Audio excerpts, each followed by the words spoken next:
Janet Barney as Korra.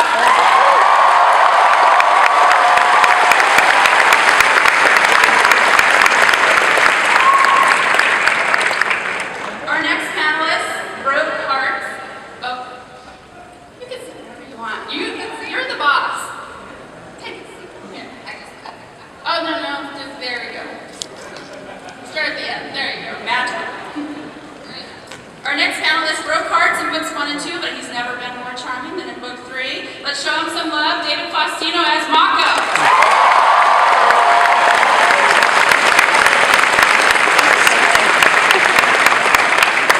Next up, we have Beauty and Brains, the genius behind future industries, Seychelle Gabrielle as Asami Sato.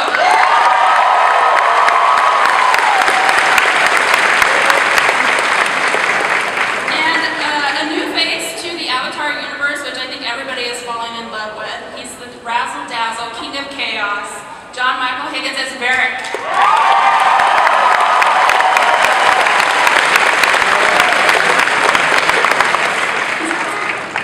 And I'm super excited to bring out our next guest. It's her first appearance on a Korra panel, and she's one of my favorite characters. She's, hard as the nails that she can bend. Please welcome Mindy Sterling as Chief Lynn Baylock.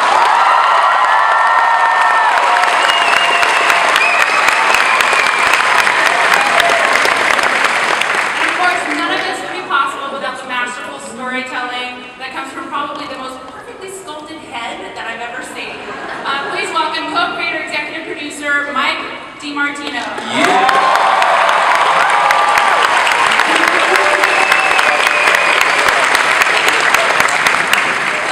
And last but not least, the visionary artistic genius of our co-creator and executive producer, Brian Konecko.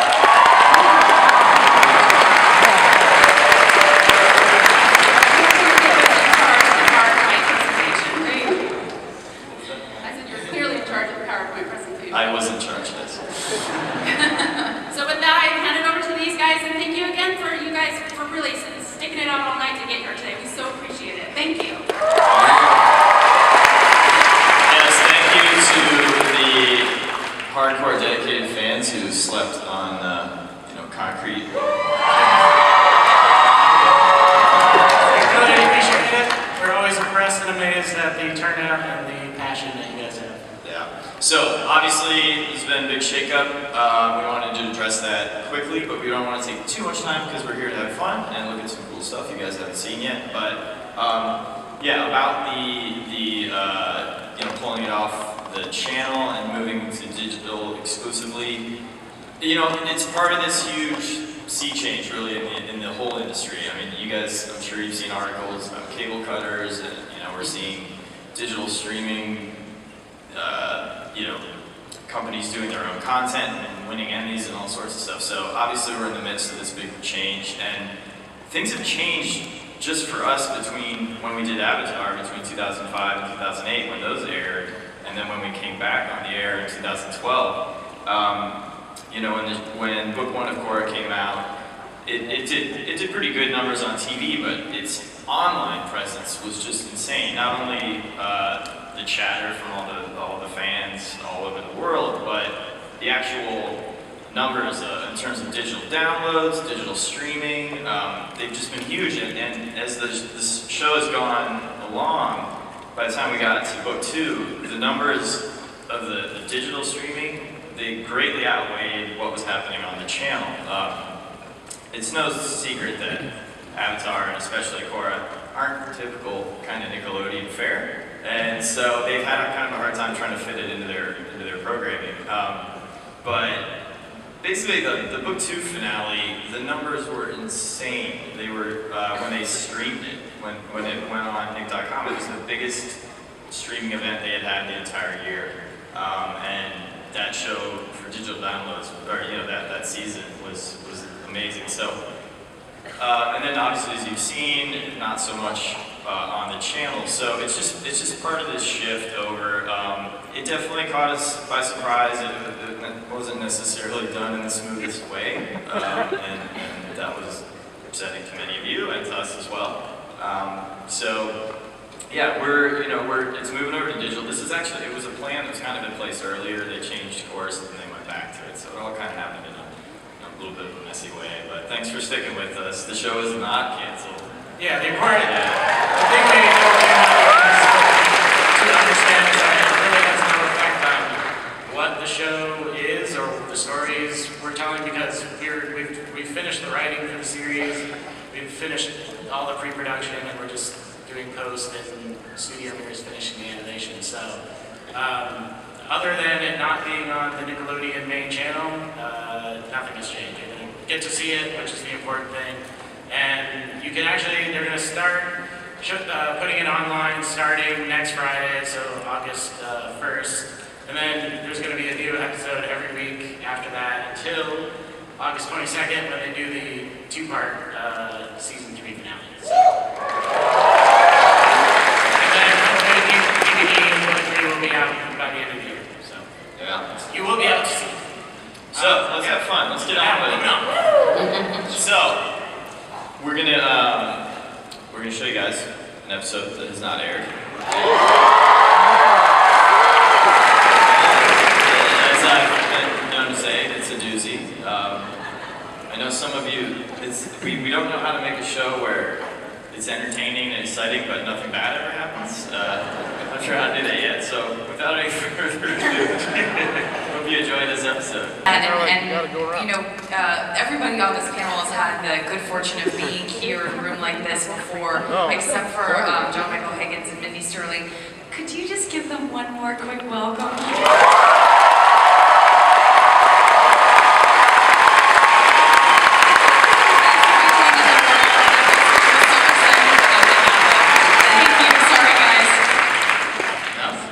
We know Bayfont was missed in Book 2 a bit, but you're back. I'm back!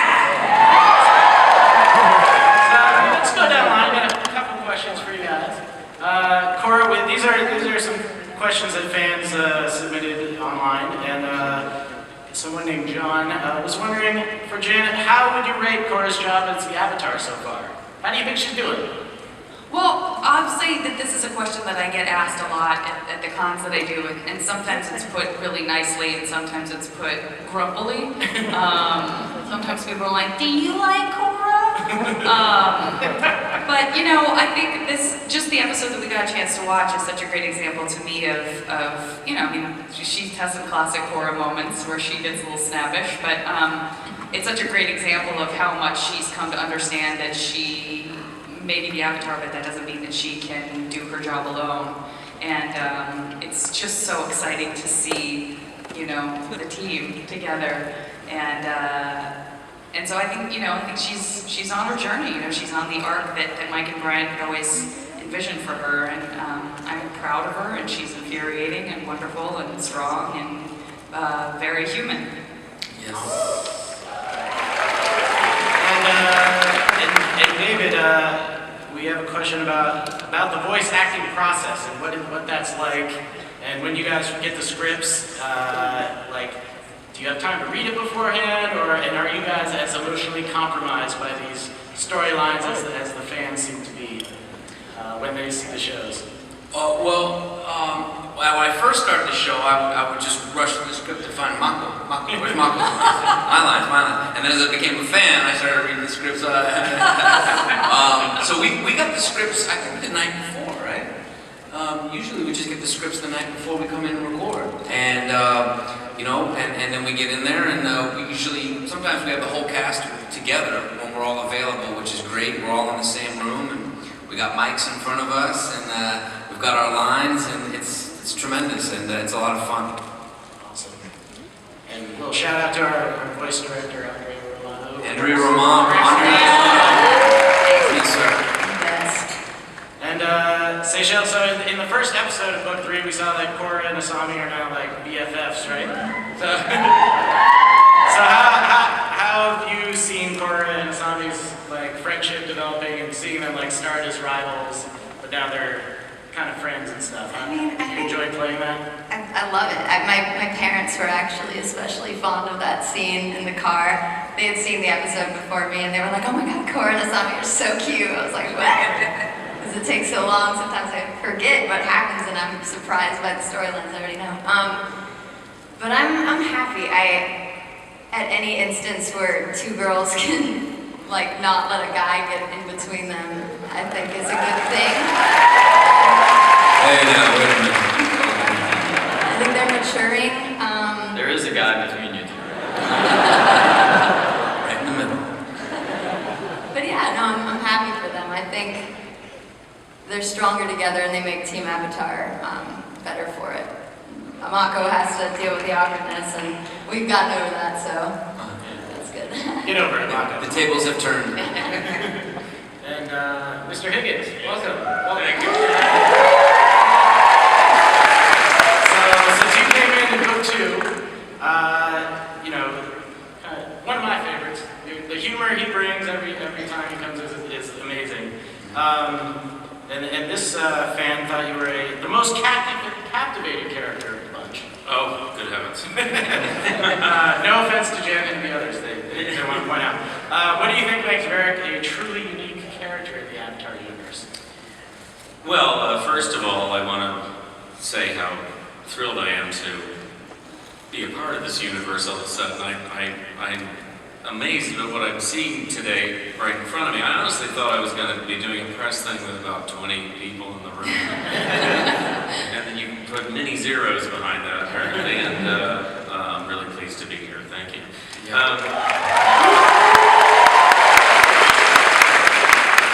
Well, when my agent said, hey, they're doing this in Nickelodeon, you should go over there. It's this, airbending thing. It's really exciting.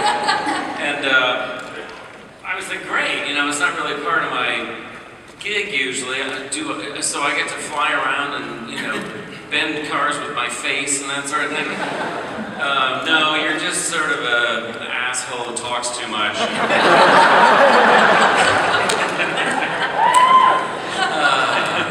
That's what I do all day long. That's every job. No, I think part of the fun of Varric, particularly seeing it now, yet another episode, is that he does sort of bridge the gap between our world and the other world in an interesting way. He's sort of part, Rupert Murdoch and Thomas Edison and Bozo the Clown all rolled together. And I think he's captivating because he has so little respect, basically, for all the magic and wonder and power and mightiness that's going on around him. He regards it as either helpful or not helpful to him and what he needs to do. So it's a fascinating character, and he is constantly surprising me, and I think he surprises the writers as well. And it's always so fun to show up in the room and see this completely odd paragraph, I have to say out loud. And it's like, okay, here we go. I remember one episode particularly that I liked. I think it's later in the series, though. Be careful. No spoilers. Where he talks about his childhood. It is beyond belief. So, Weird backstory. Awesome. Mindy, welcome. Welcome.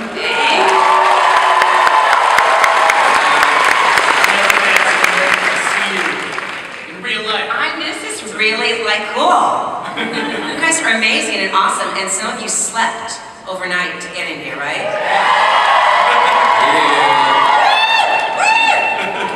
So what's your favorite part of voicing Lynn, and do you have any similarities in your personality with Lynn? Oh, God. I think for me the best part of doing this character is this is an amazing, strong woman who is fearless and powerful and feminine. And hot-looking, and is not afraid to take, control and charge, and really does have this amazing, facet to everything she does. I love playing her. Is she a little bit like me? I think all of our characters have a little similarities to our personalities ourselves. I am not that strong. I am not that powerful, but I am that feminine. It is, and I love playing. She's not mean. I get a lot of, I play a lot of really nasty women, and she's not. She's just, very matter of fact, and she's there to protect the Avatar and Korra, and so she's very motherly in a way, and it has lots of baggage and issues, which I do.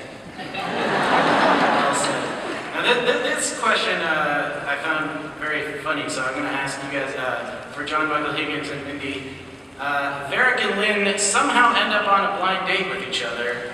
What happens? Is there two single people on the town? What's going on? Well, I think Show up. They've had a couple of drinks? Yeah, God, anything can happen with that. a big problem about, well, Because you make me laugh is what I want to know. yeah, well, who's going to be on top, so to speak? That's been a conflict. Certainly a conflict. And will we go all night?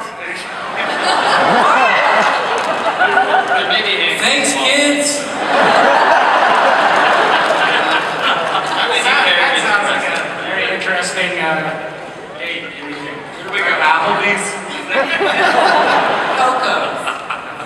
I love it. All right, so we got a really special question here, and I'll give credit to Brian O'Meara for asking this. You've inspired us. So he had a question that said, can we have the voice actors sing Secret Tunnel as their character? Which I think we can do that, but before we do that, I want to invite a special guest to the panel. You might know him as the voice of Naga, Pabu.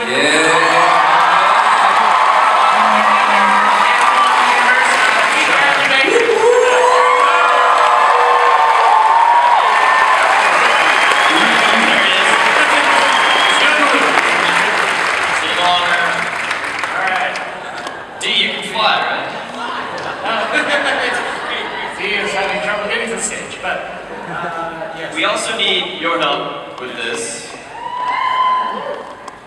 So as you know, this must be fun. Do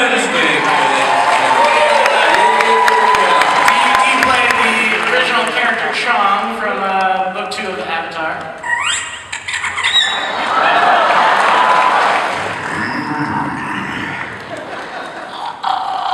All right, there was the song. Thanks, everybody.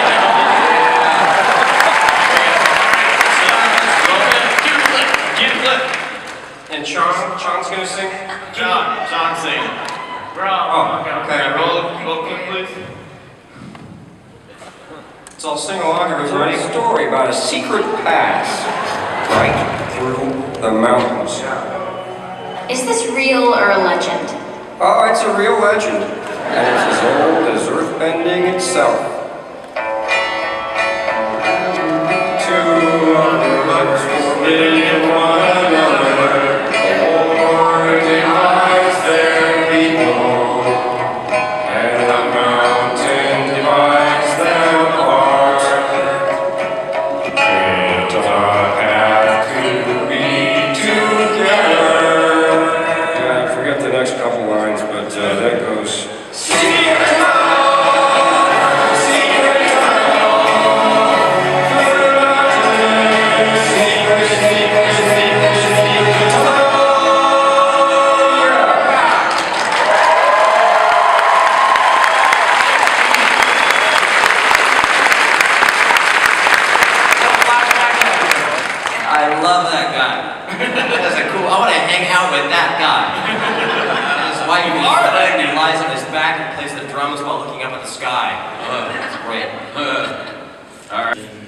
Emotional scenes that are just good at everything. So we're so glad that they're doing all of book 3 and all of book 4. And we just want to mention real quick, since the end of book 2 when they came back to the production, they've been helped out by their friends, Studio Rev, an awesome studio that works alongside with them. So they've already been working, helping out on a bunch of the episodes. So I just want to thank Studio Rev for their great work too.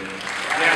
So we're going to show you some pencil test scenes alongside the final footage, so you can see, it's always nice to see the actual hand-drawn look of the drawings. And then you'll see at the end, there's a couple scenes from later episodes, so a slight sneak peek. But as a roll the pencil test footage. Roll it. So incredible. I am floored by that. I never get tired of the fight scenes and the battle scenes. It is such an endless fountain of creativity that is different every time. How do you do that? Very cool. Very cool. Lots of amazing people. Let's say it, because we want to thank our amazing crew and our amazing cast. And a shout out to our awesome producer, Karen Malik, who wrangled us all, got this thing done in a reasonable amount of time, so we appreciate it. And unfortunately, these panels go by too fast. We already got it. That's great. Thank you. I just wanted to thank everybody who really, camped out and slept in. Thanks, guys. You guys are awesome. And everybody who waited in line, we thank you guys so much for coming here. It's awesome. You guys are the best. Can you throw up my little thank you slide there, Eric? I think we're going to go to the video and end with it. We got one last little sneak peek. Thank you guys. Thank you so much for joining us. This is likely our last big San Diego Comic-Con for Korra since the show is wrapping up. I know. We're likely going to be at New York Comic-Con if any of you can make it out there. But this is probably the last big Korra panel. So you guys are the best. We seriously love you, all of you. Thank you so much. Mike put together a special treat for you guys. So yeah. gonna roll some. Enjoy, and hopefully we'll see some of you at the signing. Thanks, everybody. Thank you.